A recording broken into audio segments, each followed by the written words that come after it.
another video from 1 minute IT shot.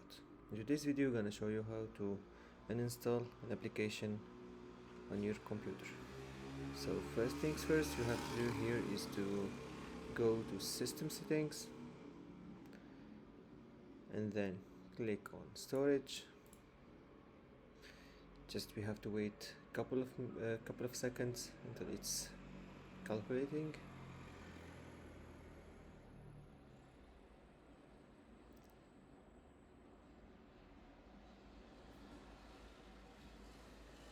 Then click on applications, and here we have to choose which application we would install.